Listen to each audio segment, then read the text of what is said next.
제가 기도하겠습니다.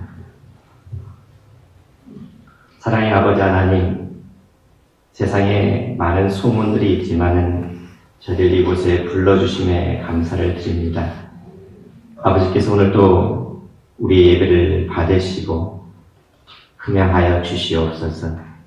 특별히 저희들 하나님 곳에서 말씀을 들을 때 그 말씀이 우리의 마음 안에 새겨지게 하여 주시옵고, 그 말씀이 삶 가운데 기억되어지게 하여 주시옵고, 그 말씀을 통해서 우리의 삶이 변화되고 하나님의 사랑을 이 세상에 드러낼 수 있는 그리스도인의 능력 있는 삶을 살아갈 수 있도록 인도하여 주시옵소서. 하나님께서 저희들과 함께 하심을 믿고 감사하며 우리 주 예수 그리스도 이름으로 기도하였습니다. 아멘. 하나님께서 오늘 우리들에게 말씀하십니다. 세상에 많은 소문들이 있습니다. 그러나 그 소문들을 통해서 우리들이 이 땅에서 어떻게 살아가야 될 것인가를 분명하게 정해야 될 때입니다. 참으로 말이라고 하는 것은 굉장히 중요합니다. 말 한마디로 천냥빚을 갚는다는 우리말 속담이 있는 것처럼 말은 굉장히 중요합니다. 칭찬과 격려의 말을 듣거나 감미로운 음악 소리를 듣고 자란 화초가 매일 저주의 말과 욕설을 듣고 자란 화초보다 훨씬 더 싱싱하게 자란다는 그러한 실험 보고도 있습니다. 우리가 매일 쓰는 말엔 그 힘은 참 위대합니다. 우리가 매일 쓰는 그 말을 통해서 할 수 있으면 긍정적이고 칭찬하고 격려해주는 말을 할 수 있기를 바랍니다. 여러분 자신에게 칭찬해 본 적이 있습니까? 여러분 지금 이 시간 한번 여러분 자신을 칭찬해 보시기를 바랍니다. 야, 지금 코로나로 전염병이 들끓고 있지만은 오늘 이곳에 와서 하나님께 예배드리는 너 잘했다 이렇게 칭찬해 주시기를 바랍니다. 하나님께서 여러분에는 기억하실 것입니다. 하나님께서도 말씀이 얼마나 중요했든지 말씀 한마디로 세상을 창조하셨습니다. 예수님께서도 그 말씀으로 온갖 병자들을 치유하시는 놀라운 일들이 있었음을 보게 됩니다.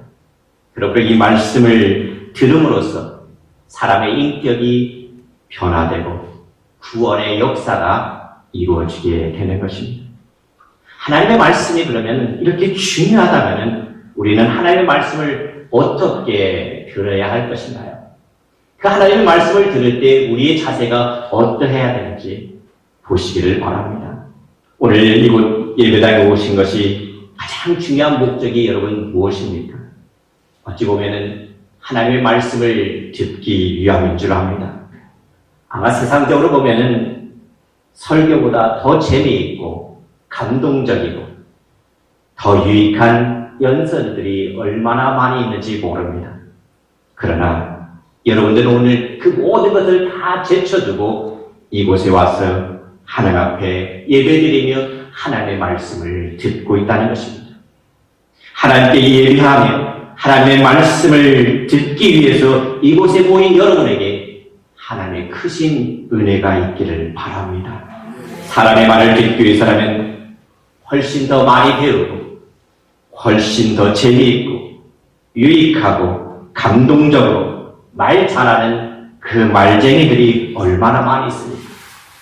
그 모든 말들을 제쳐놓고 교회에 와서 하나님의 말씀을 듣는 여러분, 그것은 우리가 듣는 이 말이 하나님의 말씀이라고 믿기 때문인 줄 압니다. 그렇습니다. 오늘 여러분이 이곳에 오신 이유는 하나님의 말씀을 듣기 위한 것입니다. 사람의 연설을 듣기 위해서 온 것이 결코 아닙니다. 오늘 여러분들이 저의 인간적인 말을 듣기 위해서 이곳에 온 것이 아니랍니다. 신학교에 다닐 때 설교학을 가르치는 교수님이 말합니다. 설교를 20분짜리 설교를 하려고 하면 20시간을 준비하라 라는 말을 했습니다. 근데 어떤 목사님이 예배가 끝난 뒤에 이제 끝나고 나서 한 성도가 물어봅니다. 목사님, 그 설교 준비 얼마나 하셨습니까? 오늘 몇 시간이나 걸렸습니까? 라고 물어봤습니다. 그 질문을 받은 목사님이 한참 생각하다가 생각할 것도 없이 몇 시간이라니요? 저는 그 설교를 준비하기 위해서 50년을 준비했습니다. 이렇게 말했다고 합니다. 그 말은 무슨 말입니까? 인생 전체가 바로 설교 한 편에 고스란히 실려서 나타났다는 것입니다. 그 설교가 드러나기 위해서는 그 삶이 그대로 드러났다는 것입니다. 자신의 인생 전체가 설교 한 편에 고스란히 실려 있다는 것을 고백하고 있습니다. 하나님의 은혜와 성령이 주시는 감동이 없이는 제 아무리 많은 시간을 바쳐 아무리 훌륭한 수준의 설교를 한다 할지라도 설교자 자신부터 허전해지고 마는 것입니다. 그래서 설교는요, 내가 하는 것이 아니라 하나님이 주시는 말씀을 대언한다는 자세로 항상 어떻게 보면 약하며 두려워하며 힘이 떠는 그런 자로 설 수밖에 없음을 고백합니다. 그렇다면 이 하나님의 말씀을 듣는 여러분, 이렇게 중요한 하나님의 말씀을 듣는 여러분들은 어떤 자세로 하나님의 말씀을 들어야 될까요? 오늘 본문에 보니까 이 니에미라고 하는 것은 바벨론 포로 생활을 마치고 돌아온 이스라엘 백성들이 하나님의 말씀을 듣는 장면이 나오고 있습니다. 그래서 저는 오늘 오전과 오후 말씀을 통해서 이 니에미야 8장을 이야기하고자 하는 것입니다. 이스라엘 민족의 지도자 니에미는 포로 생활을 다 마쳤습니다. 마치고 예루살렘으로 돌아온 후에 대대적인 재건 운동을 시작합니다. 근데 무너진 성벽을 세우는데 그 성벽들을 다 세우고 재건했습니다. 그런데 이것을 다 마쳤는데 이제 어느 정도 예루살렘 성벽이 다 재건 운동이 가닥을 잡아갔습니다. 예레미야는 이제 그 뒤에 무엇을 한다? 신앙 부흥 운동의 불길을 부디어 붙여 나가기 시작했습니다. 이스라엘 민족의 진정한 재건과 회복은 말씀 회복에 있다고 믿었기 때문에 니에미야는 이 일을 시작합니다. 니에미야는 그리하여서 온 이스라엘 백성들을 어디로 모이게 하냐면 수문 앞 광장에 모이게 한 후에 율법학자인 에스라에게 모세의 율법책을 가져와서 큰 소리로 읽게 하는 장면이 오늘 본문의 장면입니다. 여기 이스라엘 백성들이 어떻게 하나님의 말씀을 들었는지 그 원리가 등장하고 있습니다. 그 원리들을 통해서 우리가 깨닫고 우리도 그 삶을 살아가기를 기대해 보는 것입니다. 첫 번째는요, 이런 것이었습니다. 하나님의 말씀을 듣기 위해서 한 곳으로 모였다는 것입니다. 자, 포로 생활을 마치고 돌아온 이스라엘 백성들은 무너진 성벽을 다 건축했습니다. 수축했습니다. 저마다 이제 흩어져서 고향으로 돌아가서 성벽 보수공사에 뛰어들었던 그 이스라엘 백성들이었습니다. 이제 어느 정도 다 재건 사업이 정리를 다 마쳤습니다. 그리고 이제 그 일이 다 끝나니까 영적인 문제에 눈을 돌리게 됐습니다. 이스라엘 민족의 진정한 재건과 회복은 하나님의 말씀으로 돌아간 것을 기억했습니다. 한길교회가 진정으로 회복할 수 있는 길은 하나님의 말씀으로 돌아가는 길입니다. 그래서 니에미야는요, 제일 먼저 여러 마을에 흩어져 있던 사람들을 한 곳에 모이라고 했습니다. 오늘 8장 1절을 한번 보시기를 바랍니다. 8장 1절에 보니까 같이 한번 읽어보겠습니다. 이스라엘 자손이 자기들의 성읍에 거주하였더니 7째 달에 이르러 모든 백성이 일제히 수문 앞 광장에 모여 학사 에스라에게 여호와께서 이스라엘에 명령하신 모세율법을 가져오기를 청하며, 여기 보니까 1절에 보니까 뭐라고 했습니까? 수문 앞 광장에 모이라고 했습니다. 수문 앞 광장은 예루살렘 성전 동편과 성벽 사이에 굉장히 큰 광장, 공터였습니다. 그곳에 누구를 부릅니까? 남녀노소를 불문하고 많은 백성들이 모이기 좋은 장소가 바로 이 수문이었습니다. 여러분, 우리는 하나님의 말씀을 듣기 위해서 뭐 해야 된다고요? 한 곳에 모여야 된다는 것입니다. 하나님의 말씀을 듣기 위해서 뭐 해야 된다고요? 한 곳에 모이라는 것입니다. 어떻게 보면 사탄이 득실한다는 것은 가장 뚜렷한 증거가 무엇이겠습니까? 성도들이 모이지 않는다는 것입니다. 모이기를 피한다는 것입니다. 오늘도 코로나 때문에 교회들이 비상이 걸렸습니다. 모이지 않습니다. 어떻게 보면 신천지가 세상에 잘 드러났죠. 그러나 하나님께서는 그 신천지를 세상에 드러냄으로써 그들이 얼마나 비열한가, 얼마나 하나님을 모욕하는 것을 드러내고 있습니다. 감추어져 있던 그 복음방들이 속속속속 드러나고 있습니다. 그들이 갔던 곳이 다 드러나고 있습니다. 그들을 통해서 하나님께서 어떤 역사가 일어날지를 기대하는 것입니다. 이럴 때 우리는 하나님 앞에 모이고 하나님께서 주시는 말씀을 통해서 우리의 잘못을 깨닫고 하나님 앞에 바로 설 수 있는 길이 열리게 될 것입니다. 성령께서 원하시는 것은 우리가 한 군데 모여서 다 함께 하나님의 말씀을 듣는 일이었습니다. 하나님의 말씀을 사모하기 열심히 성전에 모이는 이 한길교회가 되시기를 바랍니다. 그리할 때 하나님께서 우리에게 은혜와 복을 주실 것입니다. 첫 번째 원리는 뭐라고요? 한 곳에 모이라는 거였습니다. 3절 말씀 한번 같이 읽어보겠습니다. 3절 말씀 시작. 수문학 광장에서 새벽부터 정오까지 남자나 여자나 알아들 만한 모든 사람 앞에서 읽음에 뭇 백성이 그 율법적의 귀를 기울였는데, 두 번째 원리가 여기 나옵니다. 하나님의 말씀에 귀를 기울이라는 것입니다. 수문학 광장에 모인 이스라엘 백성들은 학사 에스라가 하나님의 말씀을 읽자 귀를 기울였습니다. 하나님의 말씀을 알아들을 만한 사람은 남자나 여자를 불문하고 다 왔다고 했습니다. 그리고 그 말씀을 보니까 귀를 쫑긋 기울여서 경청했다는 말씀입니다. 여기 보니까 새벽부터 정오까지 들었습니다. 새벽부터 정오까지는 몇 시간입니까? 6시간 동안이나 말씀을 귀 기울여 들었다는 것입니다. 이스라엘 백성들의 정성이 얼마나 대단했는지를 보여주는 구절이 바로 이 구절입니다. 하나님의 말씀을 듣는 여러분들이 하나님의 말씀을 듣고 하나라도 놓치지 않겠다는 일념으로 이 말씀을 듣는, 잘 경청하는 이 이스라엘 백성들을 보시기를 바랍니다. 이런 마음으로 귀를 기울인다면 어떤 설교도 다 은혜로운 하나님의 말씀으로 들려지게 될 것입니다. 이것이 바로 두 번째 원리입니다. 한 곳에 모입니다. 하나님 또 하는 두 번째 원리입니까? 잘 듣는 경청이었습니다. 자, 5절 한번 보시겠습니다. 5절을 같이 읽습니다. 시작. 에스라가 모든 백성에 서서 그들 목전에 책을 펴니 책을 펼 때 모든 백성이 일어서니라. 이 세 번째 원리가 여기 나옵니다.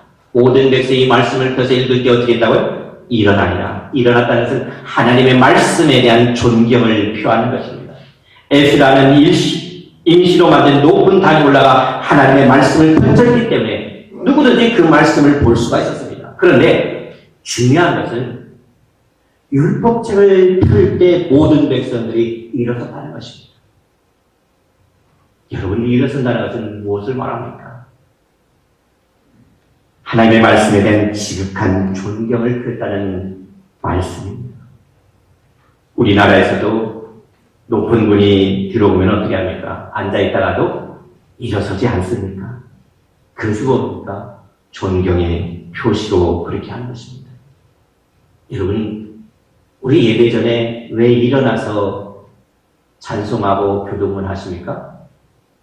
그냥 옛날부터 쭉 내려왔으니까요. 하나님을 존경하는 것입니다. 존경의 표시로 그렇게 하는 것입니다. 하나님의 말씀을 들을 때 존경하는 마음, 두렵고 떨리는 마음으로 하나님의 말씀을 들으시기를 바랍니다. 군대에서 지휘관이 연설할 때 모두 일어나서 미동도 하지 않고 정신을 똑바로 차리고 집중해서 듣지 않습니까? 하물며 하나님께서 우리에게 들려주실 말씀은 더욱더 떨리는 존경의 마음으로 경청해야 되지 않겠습니까? 세 번째 원리가 뭡니까? 세 번째 원리가 존경을 표현하는 것입니다. 다시 한번 반복해 봅니다. 첫 번째는 뭐라고 했습니까? 모이라고 했습니다. 두 번째는요? 귀를 기울이라고 했습니다. 세 번째는요? 존경하라 그랬습니다. 자, 그 다음에 보십시오. 6절 말씀입니다. 6절 말씀을 같이 한번 읽어봅니다.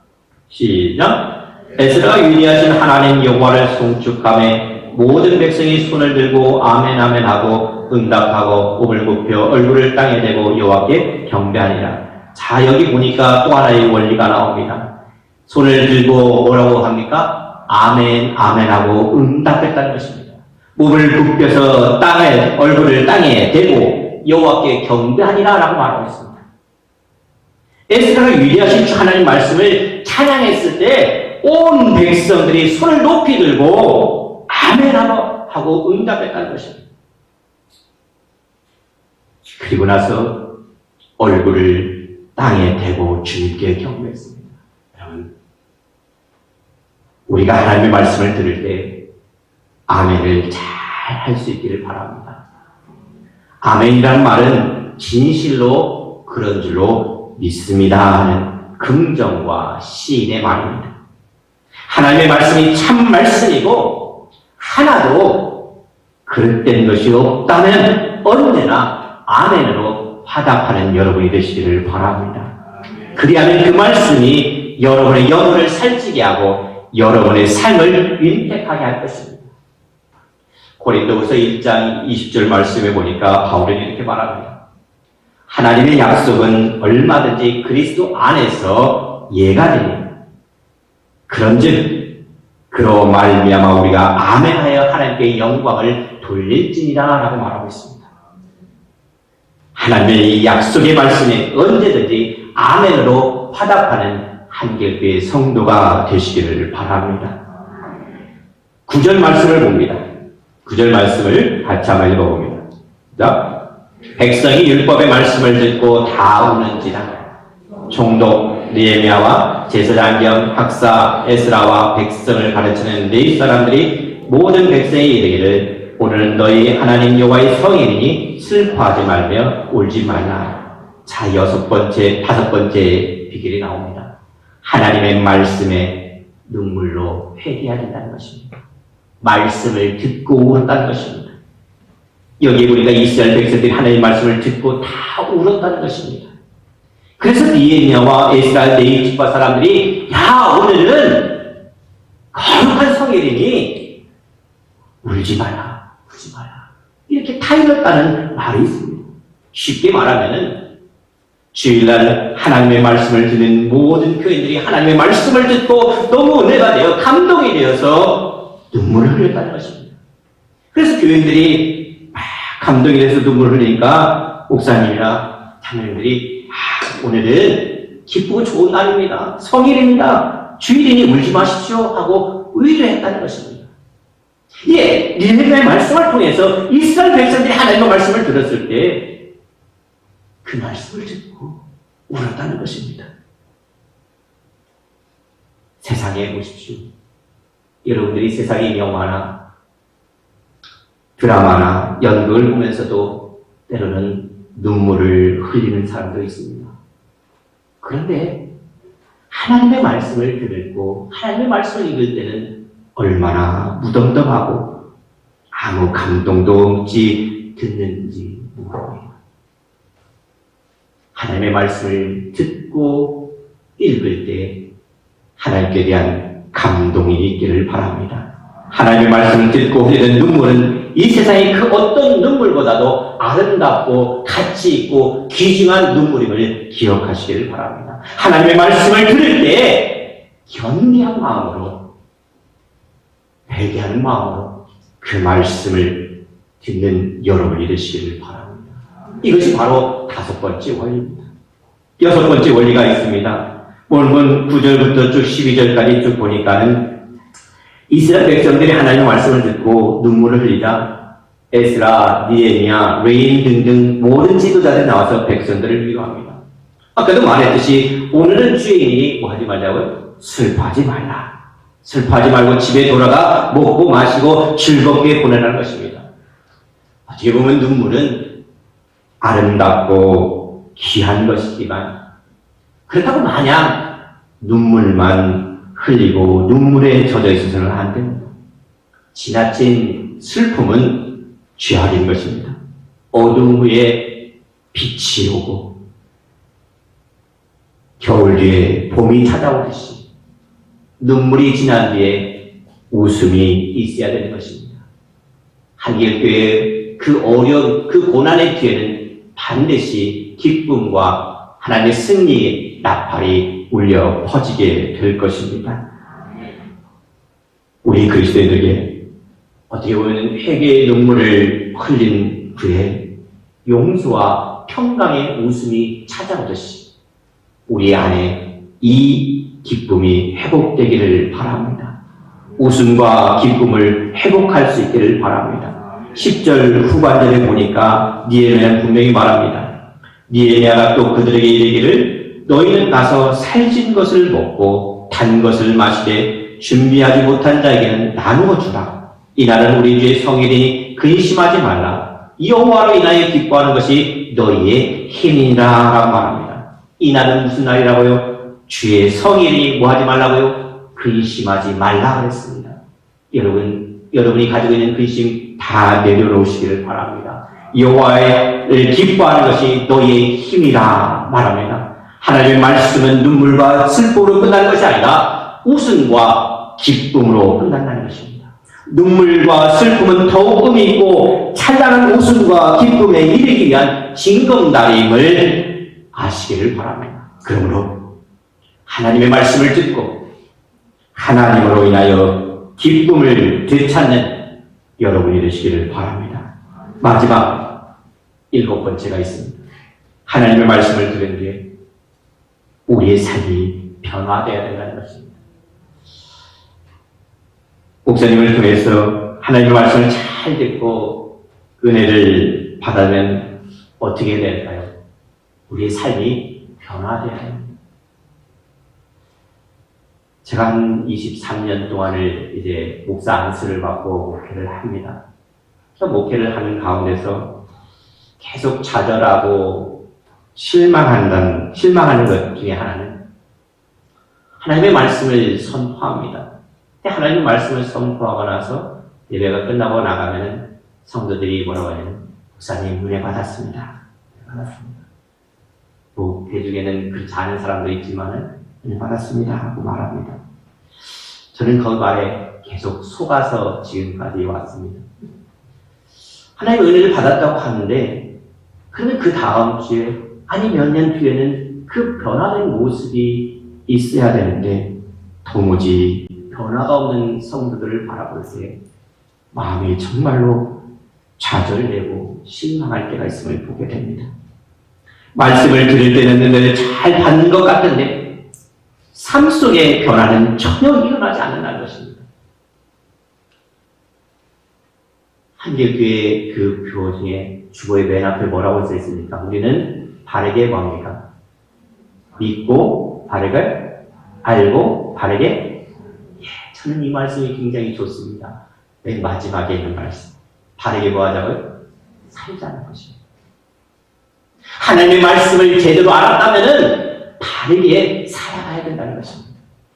이 삶이 없이는, 이 변화가 없이는 우리는 이 세상을 변화시킬 수가 없는 것입니다. 아무리 주옥 같은 말씀을 듣고 울고 웃으면 뭐 하겠습니까? 그 말씀이 우리의 삶을 조금이라도 변화시킬 수 없다면 말씀을 들은 뒤에 무엇인가 우리의 나쁜 습관이 바뀌고 부정적이고 불평하던 입술이 긍정적이고 감사하는 입술로 바뀌지 않으면 무슨 소용이 있겠습니까? 그런데 예나 지금이나 조금도 변화가 없습니다. 이럴 때 설교는 인간을 변화시키는 능력 있는 하나의 말씀이 아니라 허공에 메아리치는 인간의 소리가 되고 많은 것을 보게 됩니다. 자, 본문 10절과 11절 말씀을 잘 보십시오. 이제 이들이 하나님의 말씀을 듣고 어떻게 변화되었는지 한번 보시기를 바랍니다. 10절과 12절 말씀에 공통적으로 나눈 단어가 하나 있습니다. 그게 무슨 단어냐면 나누어 주라는 단어입니다. 10절 말씀에 보니까 예비치 못한 자에게 너희가 나누어 주라 그랬습니다. 준비하지 못한 자에게 나누어 주라 그랬습니다.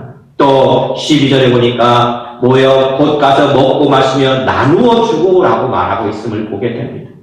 여기에서 우리는 이 나누어 준다는 표현에 주목해야 되는 것입니다. 즐겁고 복된 성일에 홀로 마시며 즐기지 못한 가난한 이웃의 일과 더불어 함께 나누라는 것입니다. 너희들은 지금 이곳에 하나님의 말씀을 들어왔지만 이곳에 나오지 못한 그들을 향해서 하나님의 말씀을 나누고 하나님의 사랑을 나누라고 이야기해주고 있다는 것입니다.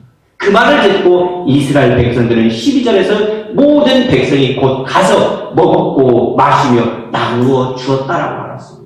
말씀을 듣자마자 그들은 그 삶을 실천했음을 보게 됩니다. 그들을 기꺼이 돌보는 이웃사랑을 실천했습니다. 이 말씀을 들은 이스라엘 백성들이 말씀 그대로 실천했다는 것입니다. 오늘 한길교회가 하나님의 말씀을 들은 대로 실천할 수 있기를 바랍니다.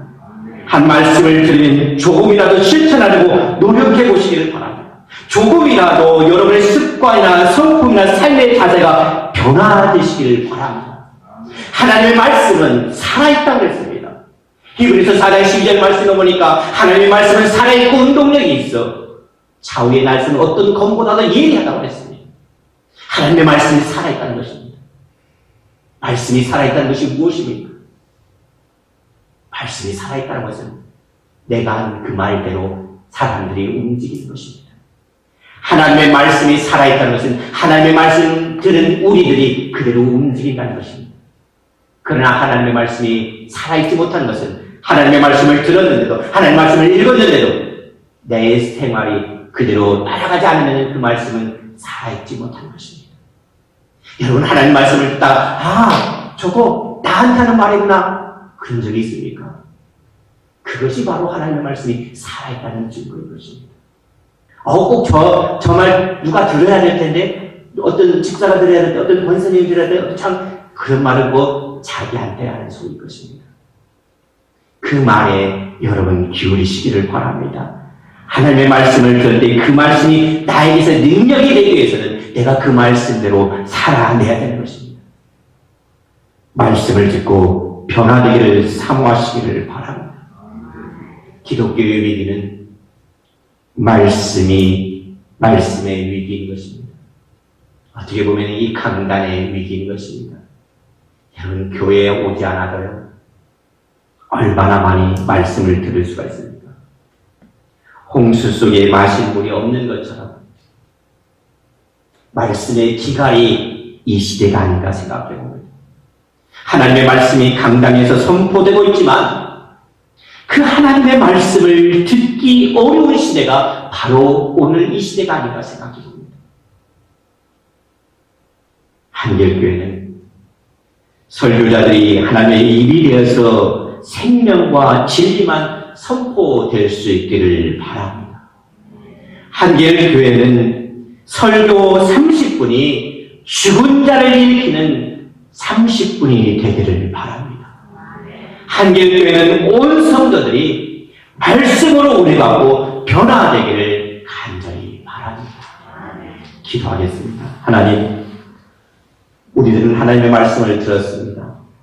하나님의 말씀을 들은 우리들이 이제는 하나님의 말씀대로 살아감으로 말미암아 나뿐만 아니라 하나님이 원하는 이 세상을 하나님의 나라로 변화시킬 수 있는 우리가 될 수 있도록 인도하여 주시옵소서.